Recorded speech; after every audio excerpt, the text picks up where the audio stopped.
Hello and welcome to another Unlocking the Phantom Operative video.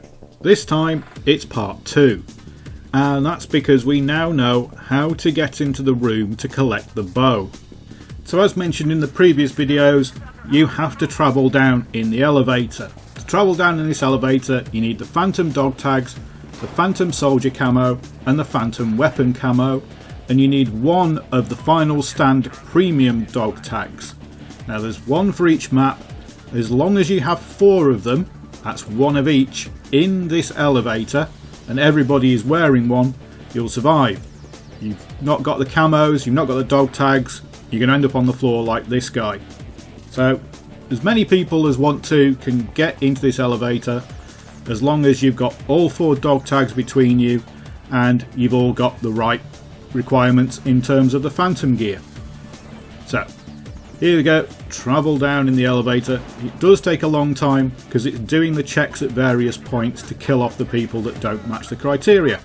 Here is the force field and the keypad and the room with the bow behind it. And as you can see, there are people on the other side of the force field. Now it looks like this force field resets itself every now and again and comes back on.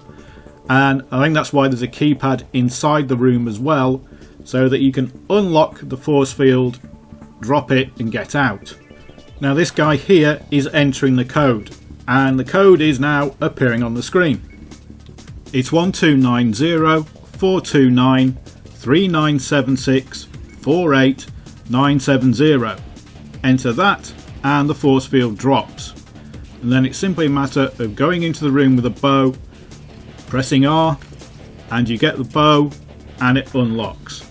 It's now available for every class to use, so it's unlocked on your character and you can use it on every class because it's a carbine. You can't use it in this room because this room doesn't let you shoot or use gadgets or explosives. It doesn't let you do anything to stop trolls. But that's not the end of the story for this part of the assignment. I assumed that if you went down into the secret room, had gone through the force field and had got the bow, that would be the physical access requirement. And if we look at the console, it scrolls down. When it gets to the bottom, we discover that it isn't. It's not unlocked. So where do you go from here? It turns out in the same room with the bow are these lockers, and if you jump up on top, there's a piece of paper. If you interact with it, it comes up and said operative orders received, which you'd think meant that the assignment was unlocked. Unfortunately, if you look in the assignments tab, it still has the question mark next to it, so there's no Phantom Operative. And the console still says physical access restriction in place. The thought is that you have to be level 130 to open up the Phantom Operative. So at the moment I have the bow, but I haven't unlocked the Phantom Operative still. So more to come. Right, so let's check out the bow and see if it's any good, what you get with it, what you don't get with it. So, it's a carbine. That means it can go on to any of the classes. So, you can use it on recon, assault, engineer support, whatever you fancy. I think it's probably going to be best on support or recon, just because recon gets all the spotting gadgets, support gets the ability to reload its ammo. If you look at the actual bow itself, it only has iron sights. Although they're not iron sights, they're kind of a red dot scope. The stabilizer is an accessory. You can't take it off, you can't do anything with it. So it's not really an accessory, it's just a little lump at the bottom of the bow that they've called an accessory. The only thing you can change is the ammo type. So you've got the broadhead, the bullet point and the explosive. So although it's dressed up as a main weapon, it really has no options other than what ammo you put in it. There's no grade out options for later, so what you see is what you get. Right, so now I'm going to test its standard fire mode. You press the right mouse button, it aims. Release the right mouse button, it comes back down again. If you press the left mouse button while holding down the right mouse button, it shoots the arrow. The scope, it's got 3 reticles, top, middle and bottom. Top is the one that you use when you're close up, but surprisingly it's the one that you use at long range as well, and I'll show you this in this clip. Now this is using the Broadhead arrow. This is supposed to be the arrow that's not that good at range, which is why you've got the bullet point. I'm aiming here with both reticles, so I'm aiming with the top one and the middle one just so we can see where they go, and the result is a bit surprising to say the least. I was expecting this arrow to have quite a lot of drop on it, but if we move up to the targets, you can see slap bang in the middle with the bottom one. Here you can see that the middle ones have gone over the top, and here again the middle ones have gone over the top. So just what range are these reticles designed to aim at? So I'm going to aim at the furthest target, and I'm going to aim the top of the top reticle at the actual top of the backboard, not the target itself. So then we can judge how far it drops. And here I'm just going to aim slap bang in the middle of these targets that the middle one didn't hit. So we're aiming at everything with the top reticle, not the middle one this time. I'm going to go and check the targets again. You can see slap bang where I aimed, that's where it hit using the top reticle. So here I was aiming at the top of the backboard and the shots went over the top of the target still. So I'll try that again, aiming at the actual orange dot above the target with the top reticle, and see if we actually hit the targets this time or if we go over the top. So lower it down a bit. Fire. So as this has a non-magnified scope and as it's got a long travel time, I think this is about as far as you want to be shooting, and the result's a bit surprising. So we get up close and we can see we hit the target. Okay, I missed the right one because I'm not a very good shot, but we hit it, aiming just at the orange dot. So what is the point of the bullet point? That's the arrow that's supposed to be used at range. So we'll give that a try on one of the other sets of far targets, see what happens. So I'm firing two arrows at each target, one aimed at the top of the target and one aimed at the top of the backboard.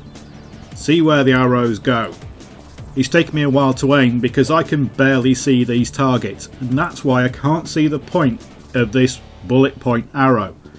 Now when we run up to the targets and have a look, we're going to see the result is pretty much the same as for the Broadhead.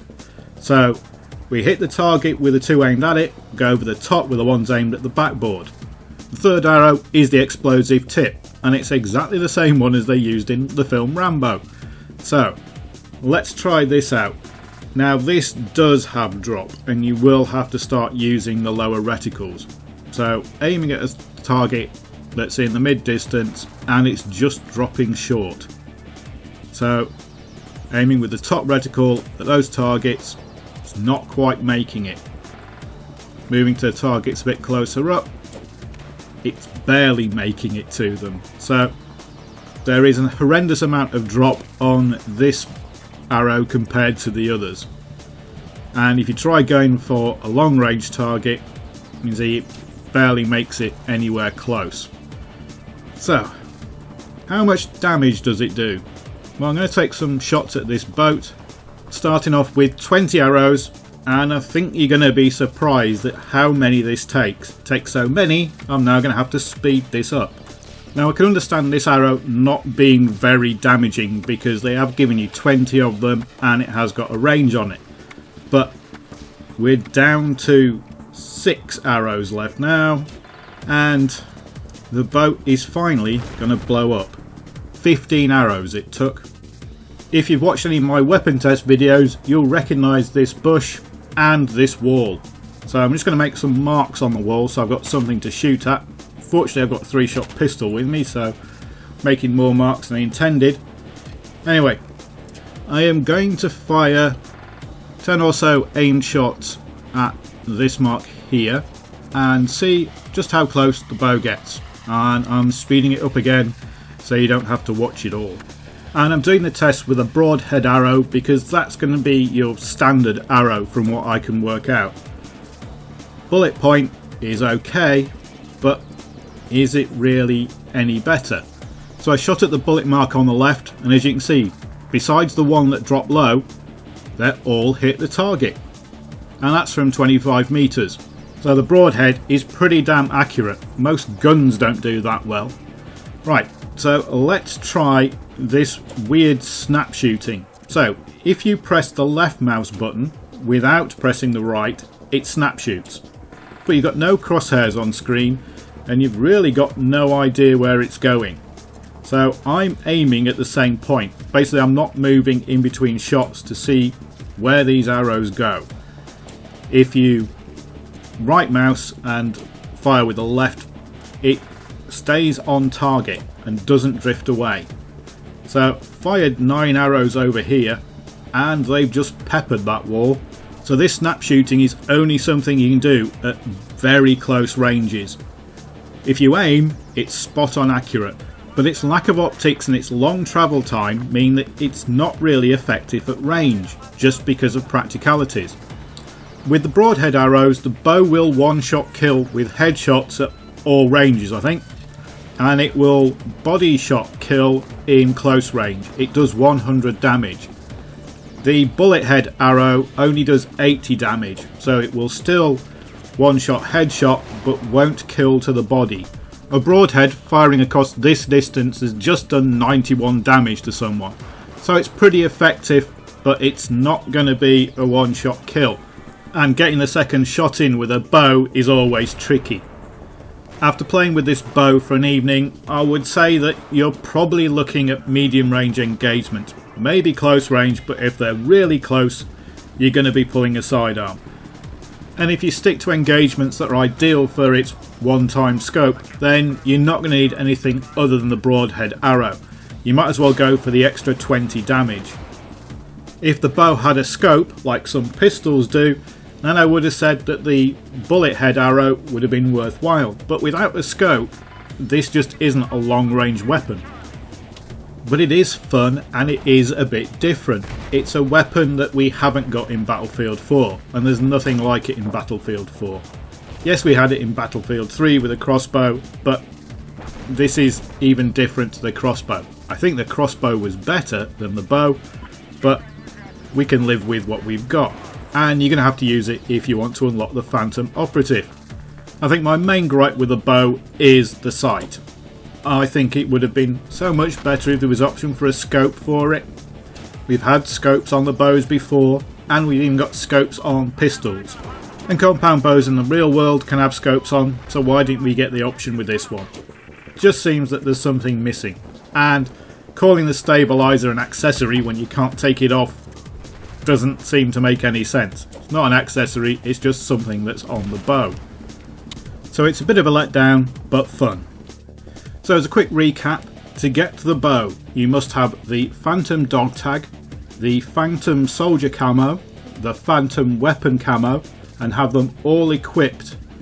You need one of the 4 Final Stand premium dog tags that you find in the boxes on the Final Stand maps.